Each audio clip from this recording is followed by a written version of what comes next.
Hey, into the hey, Paswa Snappers! Ow, ow! They're snapping and they're howling all over the globe right now in your honor. It is your slice of Yogatry. Oh, yeah, it is so good to be back. Today, we're going to be talking about the importance of animals in our everyday lives. Why do we love to hear the birds sing and to watch them fly across the sky?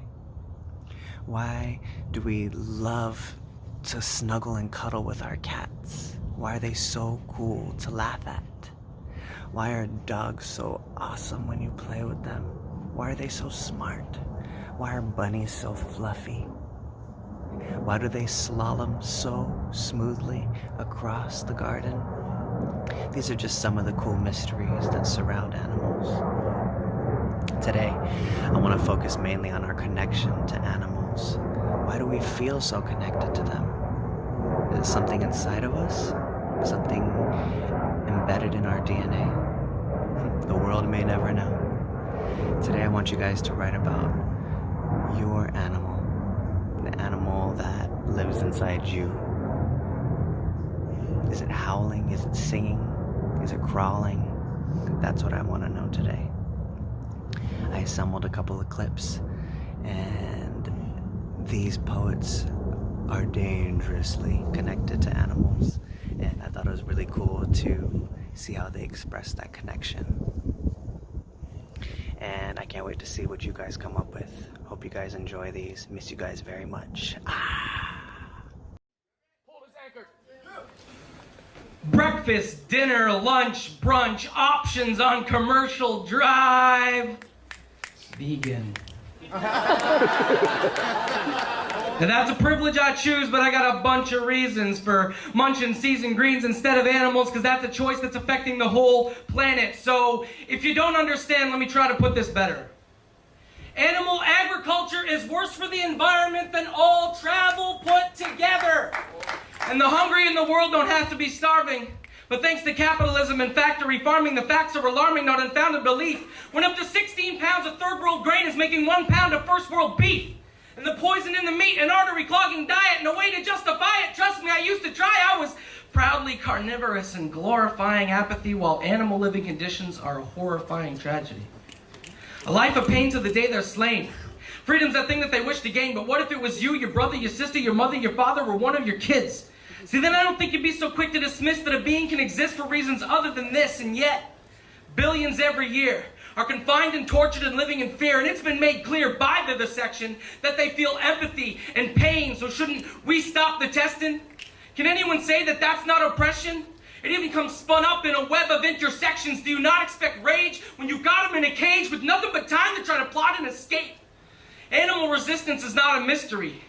You can look back, there is a lot of history, and yes, it's a no-brainer when a captive animal attacks their own trainer, so fuck the circus and fuck the zoo.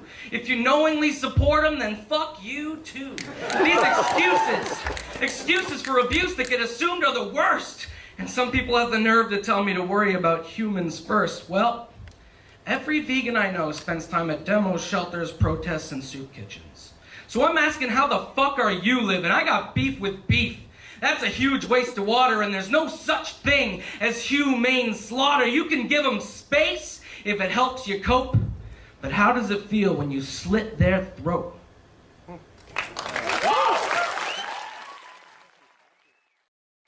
Man, for being so capable of much, yet the destruction lies at the fingertips of many.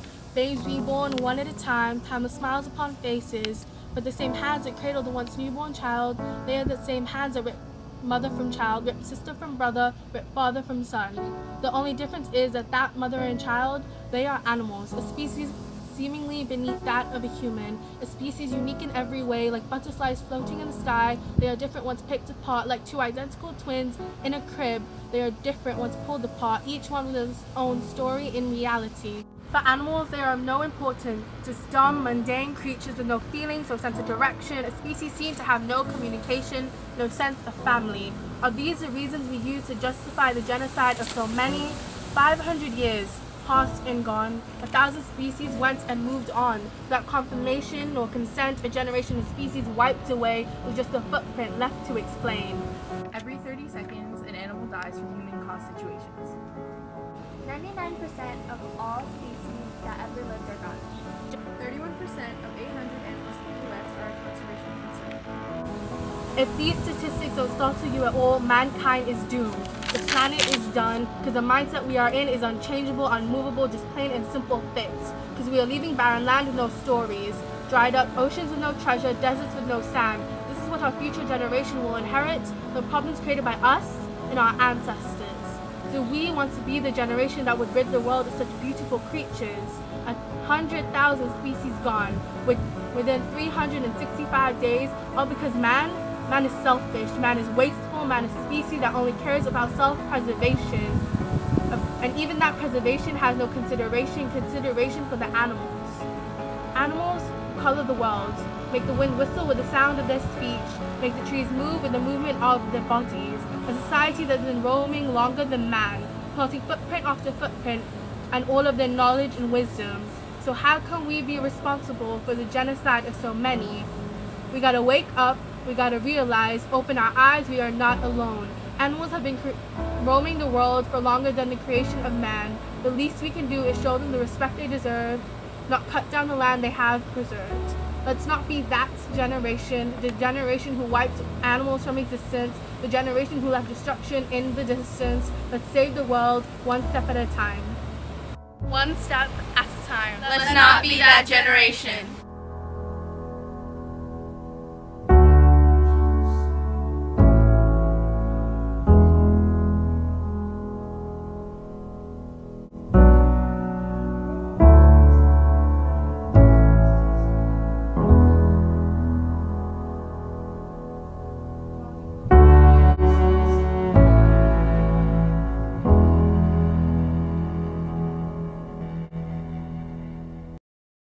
Animals do not need to strive or struggle to tend the earth as we do.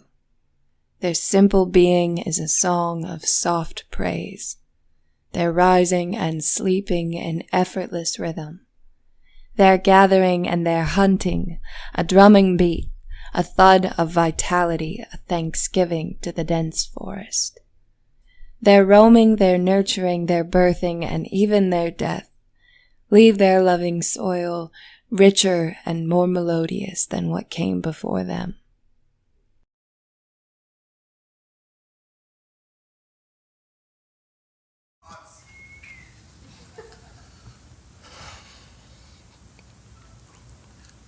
The anchors told you Americans no longer suffer in times of war, and your leaders told you the best thing you can do in a time of war is shop.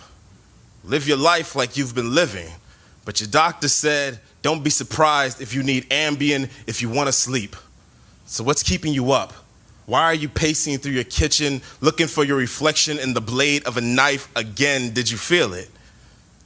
You used to worship breath like you already knew why firing rates were so low in World War II, the difficulty of pointing and firing directly at another human being, but now you begin to worship death like you already know how we got kill rates up to 95 by Vietnam, as if you were there.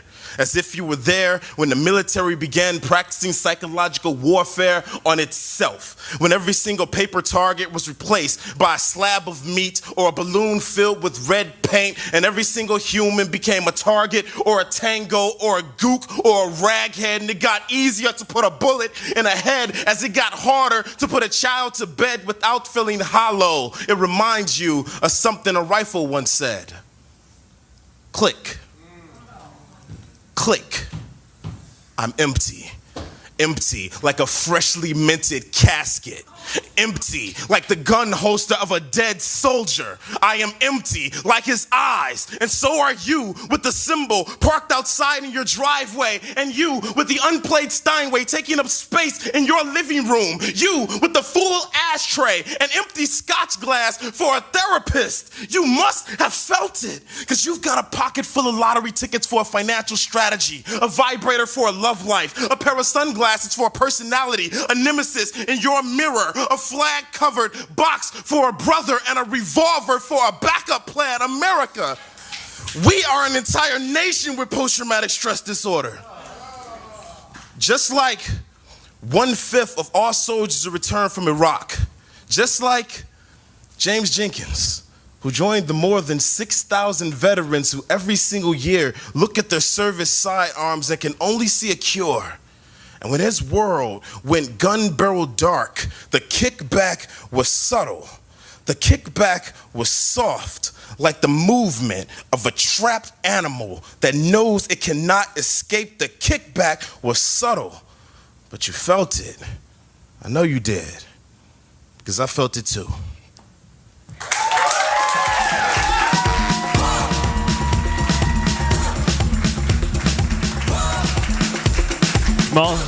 Jamal May.